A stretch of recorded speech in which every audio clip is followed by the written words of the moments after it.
Hello students, this is science can. आज के lecture हम डिस्कस करेंगे second phenomena for particle nature of light, जो रहेगा फोटो इलेक्ट्रिक इफेक्ट। ओके, तो हेडिंग है फोटो इलेक्ट्रिक इफेक्ट। ठीक है, अब फोटो इलेक्ट्रिक इफेक्ट क्या होता है पूरा डिटेल में देखेंगे। ठीक है, फोटो इलेक्ट्रिक इफेक्ट जुड़ा हुआ है रेडिएशन से और मेटल से। हमें पता है मेटल्स के पास फ्री इलेक्ट्रॉन होते हैं। बोहर मॉडल में ये पॉइंट हमने पढ़ा भी था कि जब मेटल यानी कि एटम को जब एनर्जी मिलती है, एक्चुअल में वो एनर्जी गेन कौन करता है? इलेक्ट्रॉन। क्लियर? ऐसा ही सेम कंसेप्ट ये है कि जब मेटल के ऊपर रेडिएशन फॉल किया जाएगा, चाहे वो किसी भी इंटेंसिटी का हो, किसी भी फ्रीक्वेंसी का हो, उस इंटेंसिटी और फ्रीक्वेंसी के अकॉर्डिंग ही मेटल के अंदर जो फ्री इलेक्ट्रॉन है वो इजेक्ट होते हैं, वो रिमूव होते हैं। तो फोटो मतलब लाइट, तो फोटो यानी कि लाइट की वजह से मेटल के इलेक्ट्रॉन इजेक्ट होते हैं, रिमूव होते हैं, उसको बोला जाता है फोटो इलेक्ट्रिक इफेक्ट। क्लियर? तो क्या रहेगा कि the light of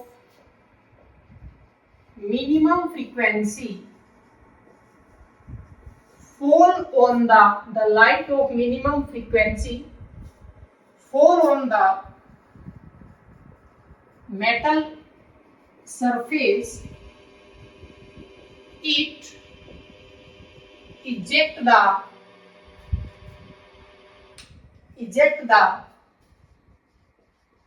free electron of metal. This phenomena called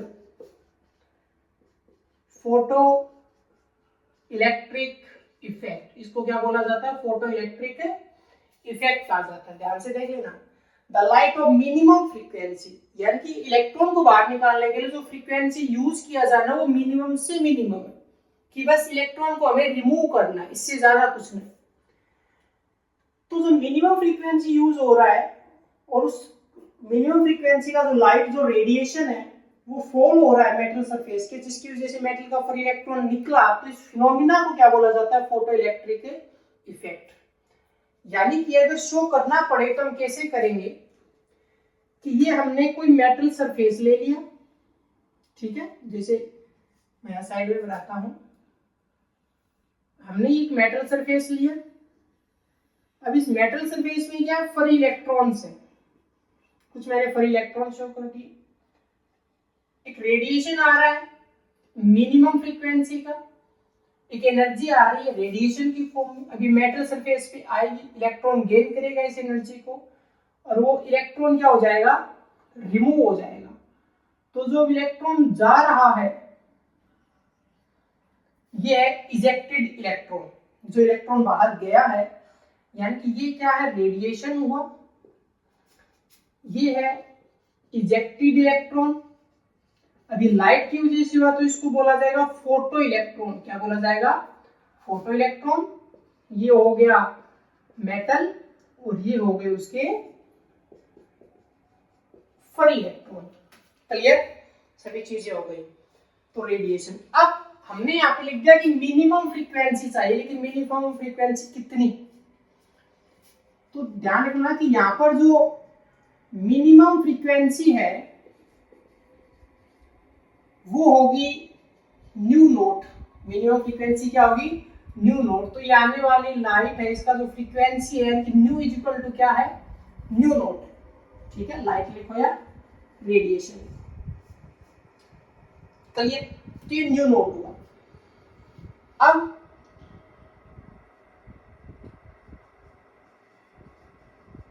removal या इजेक्टेड इलेक्ट्रॉन कोल्ड, क्या बोलेंगे हम उसको? Photo electron. इजेक्टेड इलेक्ट्रॉन को क्या बोला जाएगा? Photo electron. अब इसके लिए अगर हमें एनर्जी निकालनी पड़े, क्योंकि हमने रेडिएशन दिया, इलेक्ट्रॉन रिमूव हुआ, अब टोटल अगर हमें यहाँ पे एनर्जी निकालनी पड़े तो जो एनर्जी है वो वही सेम कंसेप्ट है, कि एनर्जी पहले यहाँ पे एब्जॉर्ब हो रही है फिर इमिट हो रही है।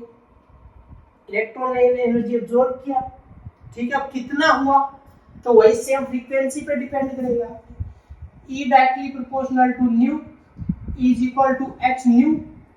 अब h तो प्लेन कांस्टेंट हो गया, अब न्यू फ्रीक्वेंसी चाहिए।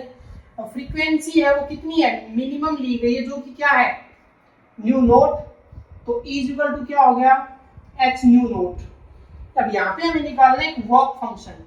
अब यहाँ पे वर्क फंक्शन रहेगा W नोट जो किसके इक्वल लिया जाएगा h न्यू नोट की, क्योंकि ये मिनिमम फ्रीक्वेंसी है तो ये मिनिमम एनर्जी है, तो ये वर्क फंक्शन आ गया। तो W नोट यहाँ पे क्या हो जाएगा वर्क फंक्शन हो जाएगा, यानी कि इलेक्ट्रॉन को इजेक्ट करने के लिए। क्लियर, नोट कीजिए पहले।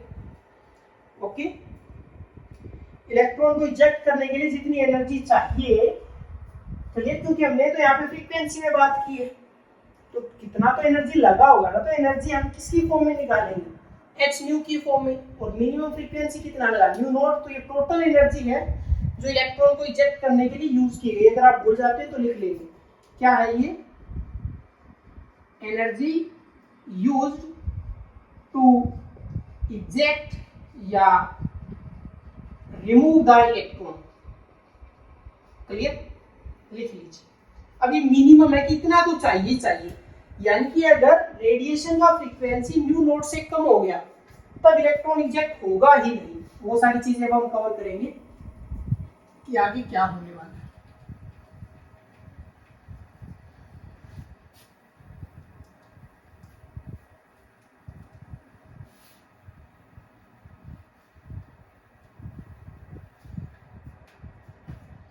If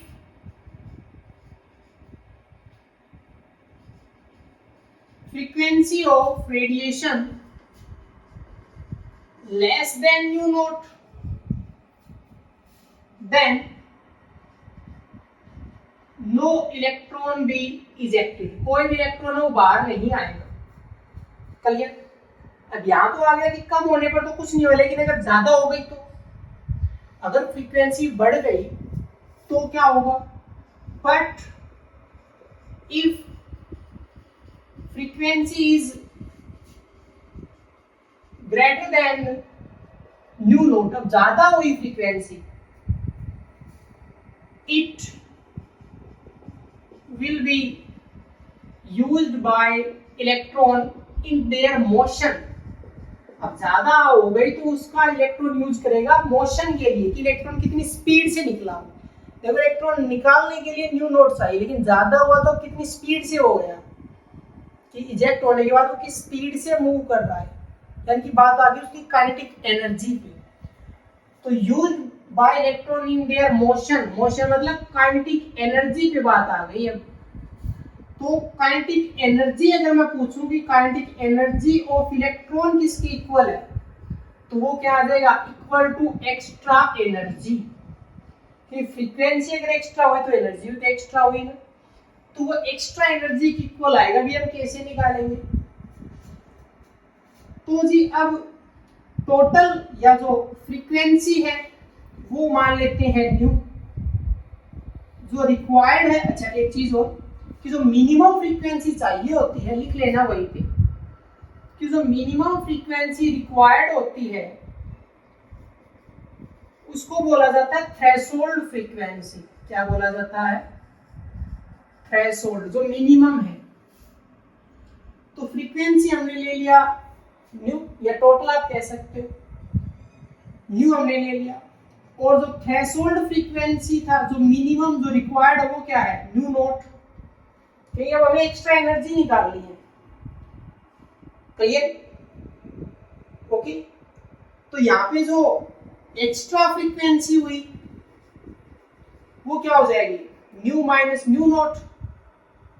अब एनर्जी क्या होता है, एनर्जी होता है E is equal to H nu. अब मैं जब यहाँ पे वैल्यू पुट करूंगा क्योंकि मुझे अब एक्स्ट्रा एनर्जी काउंट करनी है, तो जब एक्स्ट्रा एनर्जी मुझे काउंट करनी है तो यहाँ पे न्यू का वैल्यू पूरा पुट किया जाएगा। अब ये तो फ्रीक्वेंसी है, ये तो फॉर्मूला के अकॉर्डिंग है। अब एक्चुअल में इसका वैल्यू क्या है, इसका वैल्यू तो ये आ गया, तो H nu minus nu naught आ गया।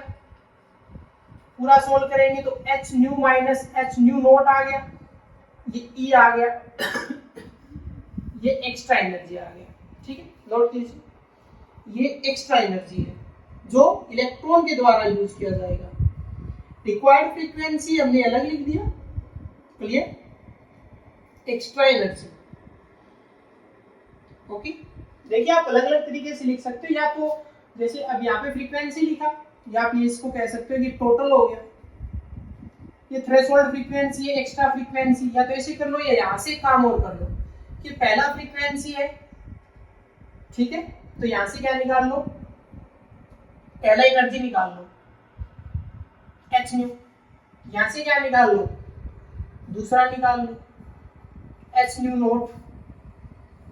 अब एनर्जी में अगर चेंज निकालना है तो फिर या तो ऐसे करो, एक्स्ट्रा फ्रीक्वेंसी से करो, या फिर चेंज निकाल लो। चेंज निकालोगे तो क्या हो जाएगा, ई क्या हो जाएगा, E1 माइनस E2 हो जाएगा। हमेशा हम देखो एक बाइक कन्वेंशन में क्या लिखते हैं, E2 माइनस E1 लिखते हैं, क्लियर। या तो इनको चेंज कर लो कि इसको आपने E2 का नाम दे दिया, इसको E1 का नाम दे दिया, तो ये क्या हो जाएगा, E2 माइनस E1 हो जाएगा।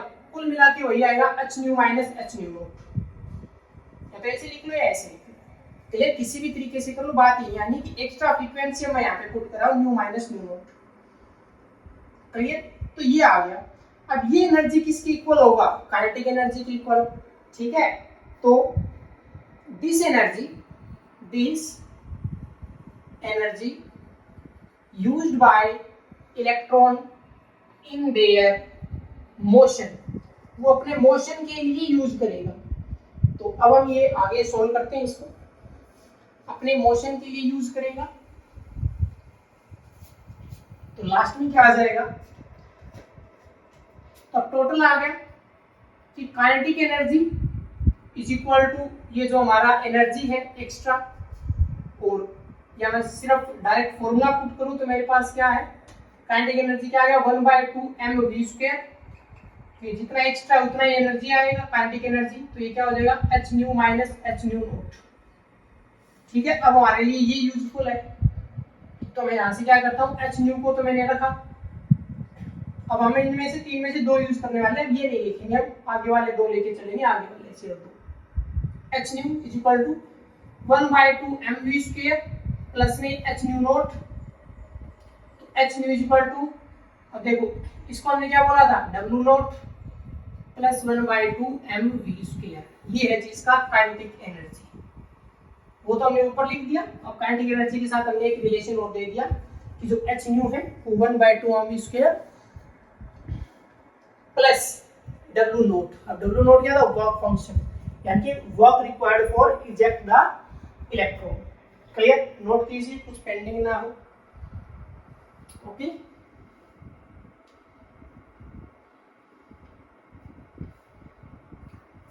ठीक है, तो कैसे E1 E2 मान के कर लीजिए, ये यहां से कर लीजिए, दोनों चीजें सही है, क्लियर।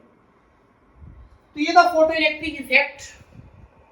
थ्रेशोल्ड फ्रीक्वेंसी का मतलब यानी कि मिनिमम फ्रीक्वेंसी, वर्क कैसे होगा। अच्छा एक दो रिजल्ट और लिखवा देता हूँ, एक दो रिजल्ट और लिखिए कि अब आपको ये तो पता चल गया कि एक इलेक्ट्रॉन निकालने के लिए जो एनर्जी चाहिए वो एच न्यू नोट है, एक्स्ट्रा वो काइनेटिक एनर्जी में यूज हो जाएगी। लेकिन अगर हम चाहते हैं कि इलेक्ट्रॉन हमें एक से ज्यादा निकालने पड़े, ठीक है, अगर आप कुछ रिजल्ट लिखें तो जैसे कि मैंने लिखा फॉर 1 इलेक्ट्रॉन हमें क्या चाहिए, एच न्यू नोट चाहिए, ये तो एक इलेक्ट्रॉन के लिए। अच्छा काइनेटिक एनर्जी ऑफ इलेक्ट्रॉन के लिए हमें क्या चाहिए, हमें एक्स्ट्रा वाला चाहिए, एक्स्ट्रा वाला एनर्जी चाहिए जो क्या था, H nu minus H nu note था, इसके इक्वल आएगा काइनेटिक एनर्जी, इसके इक्वल ही आएगा, क्लियर। अब ये सारी चीज किस पे डिपेंड है, ये फ्रीक्वेंसी पे, यानी कि एक फॉर्मूला बनाया जाए तो फ्रीक्वेंसी ऑफ रेडिएशन वो डायरेक्टली प्रोपोर्शनल हो जाए काइनेटिक एनर्जी ऑफ इलेक्ट्रॉन, कि जो फ्रीक्वेंसी है उसके ऊपर ही डिपेंड करेगा क्या, काइनेटिक एनर्जी ऑफ इलेक्ट्रॉन। लेकिन ये जो फ्रीक्वेंसी ऑफ रेडिएशन है इसमें एक चीज तो क्या है कि जो फ्रीक्वेंसी है ये ग्रेटर देन है किससे, न्यू नोट से। काइनेटिक एनर्जी जो इलेक्ट्रॉन का है वो किस पे डिपेंड करेगा, फ्रीक्वेंसी पे डिपेंड करेगा। लेकिन ये फ्रीक्वेंसी किससे ज्यादा है, न्यू नोट से तो है, तभी तो काइनेटिक एनर्जी आएगा। कम हुआ तो इलेक्ट्रॉन निकलेगा नहीं, इक्वल हो तो सिर्फ इलेक्ट्रॉन निकलेगा, उसका कोई अलग से काइनेटिक एनर्जी नहीं होगा। तो frequency of radiation directly proportional to kinetic energy of electron. Clear, यानी कि एक्सेस एनर्जी। अब अगर हमें चाहिए more than one electron, more than one electron be ejected, एक से ज्यादा अगर हमें इलेक्ट्रॉन निकालने हैं तो वो डिपेंड करेगा किस पर, इंटेंसिटी ऑफ रेडिएशन पर। किस पे डिपेंड करेगा, इंटेंसिटी ऑफ रेडिएशन। अब फ्रीक्वेंसी बढ़ाने से काम नहीं चलेगा।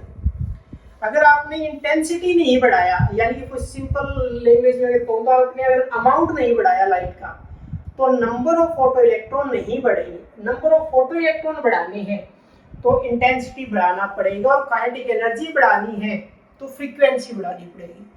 तो ये कंप्लीट ब्लैक बॉडी रेडिएशन का टॉपिक है, नोट कर लीजिए कुछ रहता है, और मिलते हैं नेक्स्ट लेक्चर में।